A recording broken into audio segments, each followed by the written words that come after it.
আচমকা ঘুম ভেঙে সামনে রৌনককে দাঁড়িয়ে থাকতে দেখে ভীষণ অবাক হয়ে গেল তরি। কি হয়েছে? খুব অবাক হয়ে জিজ্ঞেস করলো সে। বলছি, তোমার বয়ফ্রেন্ড যখন তোমাকে ধোঁকা দিল তোমার একটুও কষ্ট হয়নি? রৌনকের চোখে মুখে শিশুর মতো কৌতূহল। হাসি পেয়ে গেল তরির। কোনো মতে চেহারায় দুঃখের ছাপ আনার চেষ্টা করল সে। হয়েছিল, খুব কষ্ট হয়েছিল, কিন্তু কি করব? প্রথম কদিন খুব কান্নাকাটি করলাম। তারপর আমার বন্ধু আমাকে বোঝালো, যার জন্য আমি কাঁদছি সে কি আদৌ আমার চোখের জলের যোগ্য? আমার তো বরং খুশি হওয়া উচিত। ওরকম একটা মানুষকে ভগবান আমার জীবন থেকে বার করে দিয়েছে। যে আমাকে সম্মান করে না, আমার ভালোবাসাকে সম্মান করে না, তার সাথে থাকলে কি আমি আদৌ সুখী হতে পারতাম? তাছাড়া নিজের স্বার্থের জন্য যে ভালোবাসার মানুষকে ঠকাতে পারে তার সঙ্গে সারা জীবন একসাথে থাকাটা তো একটা পানিশমেন্ট। সাময়িকভাবে হয়তো খুব কষ্ট হয়েছে, কিন্তু আমি বিশ্বাস করি ভগবান আমার জন্য অনেক বেটার কিছু ভেবে রেখেছেন বলেই বোধহয় ওকে আমার জীবন থেকে সরিয়ে দিয়েছেন। এসব বলা খুব সহজ, কিন্তু করা অত সহজ নয়। রৌনকের গলায় সন্দেহের সুর। তরি খেয়াল করল কথা শুনতে শুনতে রৌনক বিছানায় একদম তার সামনে বসে পড়েছে। আমার মনে হয় না খুব কঠিন কিছু। দেখুন, একবার কাউকে বিশ্বাস করে ঠকেছি বলে পৃথিবীর কোনো মানুষকেই বিশ্বাস করব না, এটা তো কোনো কথা নয়। এমনও তো হতে পারে দোষটা আমারই ছিল, আমি মানুষ চিনতে ভুল করেছিলাম। দেখুন, আমরা যখন কাউকে অন্ধের মতো ভালোবেসে ফেলি তখন তার হাজার দোষও আমরা দেখতে পাই না।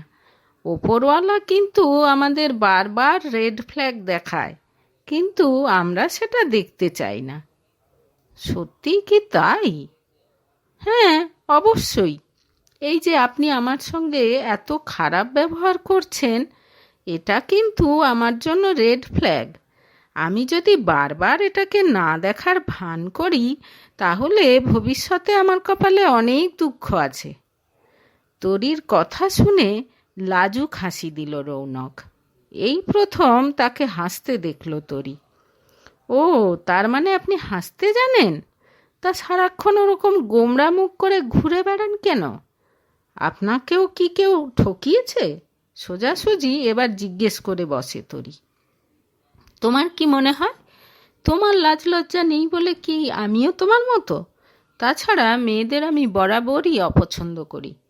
রৌনকের চোয়াল শক্ত হয়ে গেল। উঠে পড়ল সে। হতাশ হয়ে গেল তরি। সে ভেবেছিল রৌনক হয়তো তার অতীত নিয়ে কিছু বলবে, আর সে জানে রৌনক যখনই সহজভাবে অরুণিমার কথা কারো সঙ্গে শেয়ার করতে পারবে তখনই তার মন অনেক হালকা হয়ে যাবে। রৌনক চলে যেতে উদ্যত হতেই কিছু না ভেবে চট করে রৌনকের হাত ধরে ফেলল সে। আপনি সবসময় আমাকে নির্লজ্জ, বেহায়া এসব বলেন কেন? প্রবলেমটা কি আপনার? বেশ রাগ দেখিয়ে বলে তরি। থতমত খেয়ে যায় রৌনক। চুপচাপ তাকিয়ে থাকে তরির দিকে। আপনার মনে হয় যত দুঃখ আপনার জীবনে, তাই না? এই ঘরের বাইরে বেরোন, নিজের জগৎ থেকে একটু বাইরে বেরোন তো। নিজের মধ্যে থাকতে থাকতে অত্যন্ত সংকীর্ণ হয়ে গেছে আপনার মন।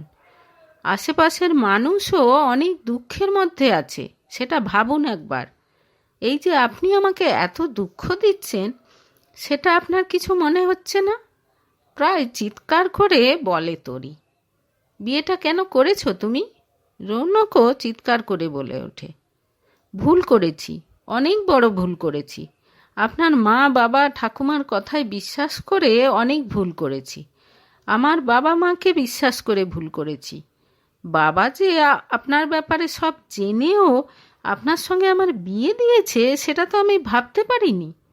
আসলে নিজের মা বাবা নয় তো, নিজের বাবা মা হলে কখনো আপনার মতো একটা নিষ্ঠুর স্বার্থপর মানুষের হাতে নিজের মেয়েকে তুলে দেয়? কি, তোমার মা বাবা তোমার নিজের নয়? রৌনক যেন একটু দমে যায়। না, ওরা আমাকে দত্তক নিয়েছিল। আর একটা কথা বলুন তো, আপনি বা বিয়েটা করতে গেলেন কেন? আপনার বাড়ির লোককে আপনি বারণ করতে পারেননি? আর করেছেন যখন, তখন তার দায়িত্ব আপনাকে নিতে হবে। আপনার মনে হয় না আমারও শখ আহ্লাদ আছে? লোকে নতুন বিয়ের পর কত খুশিতে থাকে জানেন? অতীতে যা হয়ে গেছে সেটা তো হয়েই গেছে, তার জন্য আজকের খুশিটা কেন নষ্ট করছেন? আমার মা বাবা তো আমাকে রাস্তায় ফেলে পালিয়েছিল। কথাটা যখন জেনেছি, আমি কি বেঁচে থাকা ছেড়ে দিয়েছি? জীবনটা উপভোগ করা ছেড়ে দিয়েছি? এক নিঃশ্বাসে কথাগুলো বলে চুপ করে তরি। তোমাকে কি ঠাকুমা বা মা কিছু বলেছে? হ্যাঁ, বলেছে। কেন, খুব অপরাধ করে ফেলেছে বুঝি? আচ্ছা, আপনি কি ভাবেন আপনার অরুণিমাই পৃথিবীর শ্রেষ্ঠ নারী? তাকে যখন পাননি তখন জীবনটাই ব্যর্থ হয়ে গেছে? সে আপনার জন্য এতটাই ইম্পর্ট্যান্ট যে তার জন্য আর বাকি সবাইকে আপনি কষ্ট দেবেন? নিজের মা বাবাকে কষ্ট দেবেন? তরি ঠিক করেই নিয়েছে আজ সে একটা হেস্তনেস্ত করেই ছাড়বে। কোনো রাগঢাক না করেই তাই সে আবার বলা শুরু করে। দোষ তো আপনারও ছিল। এত অন্ধের মতো কখনো কাউকে বিশ্বাস করতে নেই। সব সময় সব কিছু ইমোশনালি চিন্তা করলে হয় না, একটু প্র্যাকটিক্যাল হতে হয়। এই যে আপনার এত প্রতিভা, আপনি ঘরে বসে বসে নষ্ট করছেন কেন?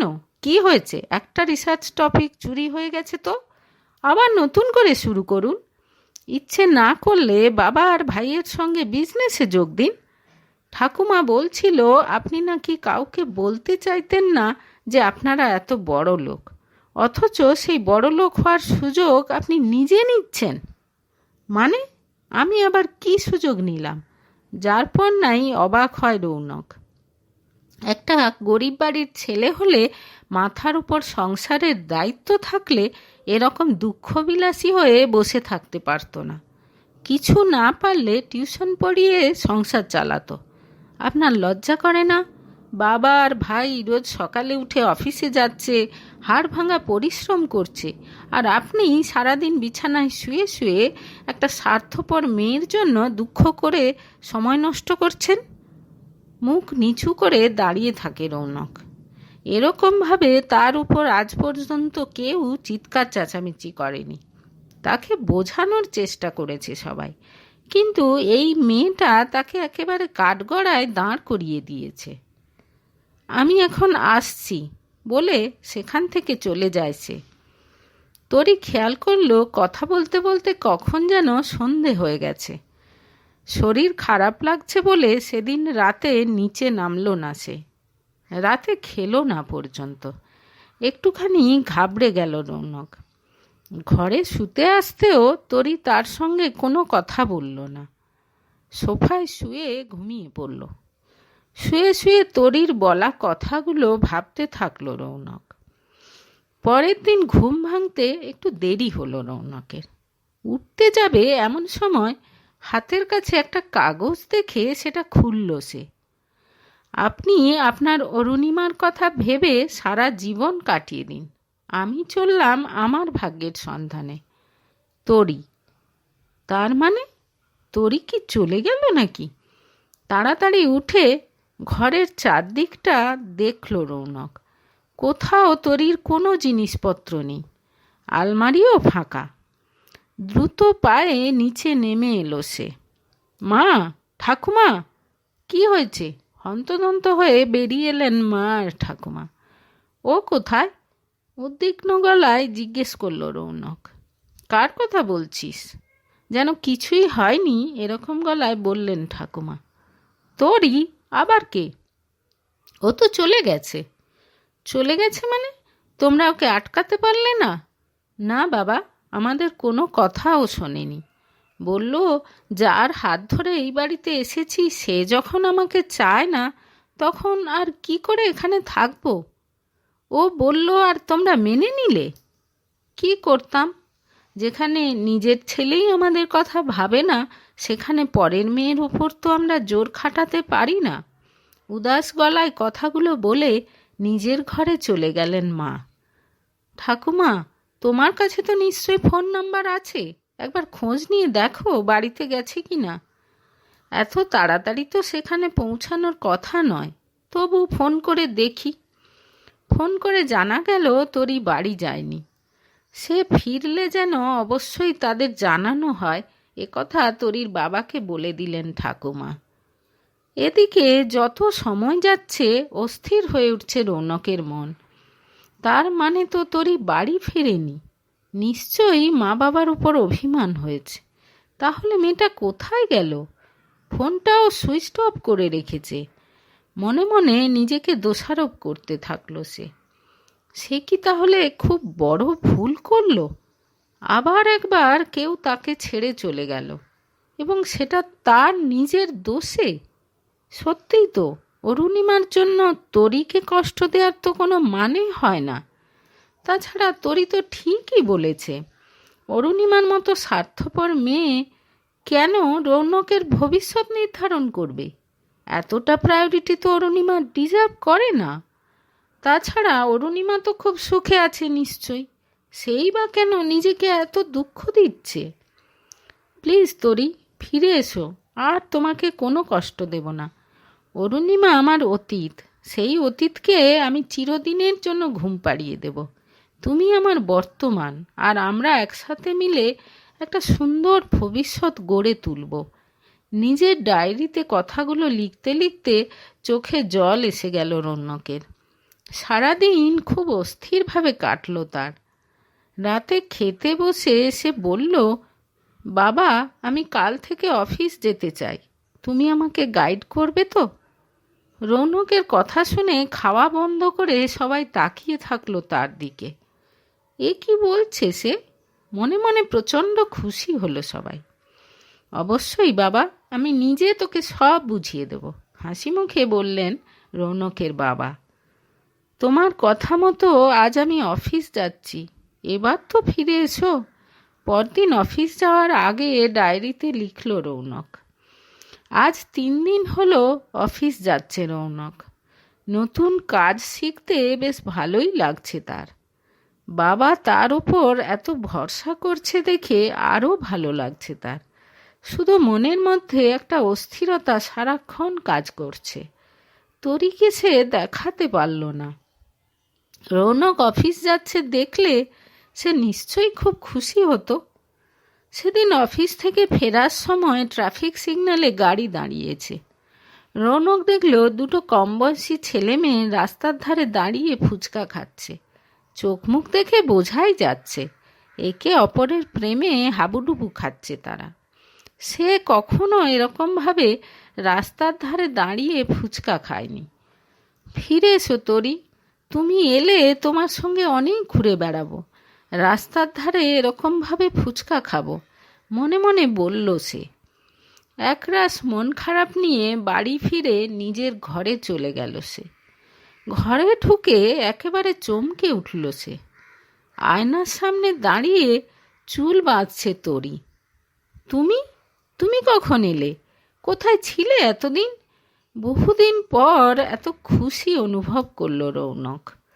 আর কি করব, ঠাকুমার স্পাই ধরে নিয়ে এলো, না হলে আপনার সঙ্গে থাকতে কার ইচ্ছে করে? মুখ বাঁকিয়ে বলল তরি। হঠাৎ গিয়ে তরির হাত দুটো ধরে ফেলল রৌনক। আবেগ ভরা গলায় বলল, আমি কিন্তু অতটাও খারাপ নই। এই দেখো, অফিস যাওয়া শুরু করেছি আমি। অবিশ্বাসের চোখে তার দিকে তাকিয়ে থাকে তরি। তারপর প্রবল আবেগে জড়িয়ে ধরে তাকে। নিজেকে সামলাতে পারে না রৌনকও। নিজের অজান্তেই তার হাত দুটো উঠে যায় তরির কোমর জড়িয়ে। আবেশে চোখ বন্ধ করে ফেলে দুজনেই। তরির হৃৎস্পন্দন অনুভব করতে পারে রৌনক। আজ অনেক দিন পর নিজেকে ভীষণ হালকা লাগছে তার। মাথার ওপর থেকে যেন একটা বিশাল বোঝা নেমে গেছে মনে হচ্ছে। হাত ধরে নিচে নেমে আসে তারা। সত্যি তুমি আমার ছেলের যোগ্য সহধর্মিণী তরি। অনেক ধন্যবাদ তোমাকে। আশীর্বাদ করি সারা জীবন অনেক সুখে থেকো। প্রাণ খুলে আশীর্বাদ করেন রৌনকের মা। আমি কিন্তু জিজ্ঞেস না করে একটা কাজ করে ফেলেছি। তোমাদের দুজনের মরিশাসে হানিমুনে যাওয়ার টিকিট বুক করে ফেলেছি। 5 দিন পর বুকিং। হাসি মুখে বলেন ঠাকুমা। মরিশাস? সে তো স্বপ্নের জায়গা। খুশিতে হাততালি দিয়ে ওঠে তরি। ভীষণ খুশি হয় রৌনকও। তার আগে চলো রাস্তার ধারে ফুচকা খেয়ে আসি, হেসে বলে রৌনক। সবাই জোরে হেসে ওঠে। আনন্দে নাচতে নাচতে রৌনকের হাত ধরে বেরিয়ে যায় তরি। হাসি মুখে তাদের যাওয়ার দিকে তাকিয়ে স্বস্তির নিঃশ্বাস ফেলেন মা আর ঠাকুমা।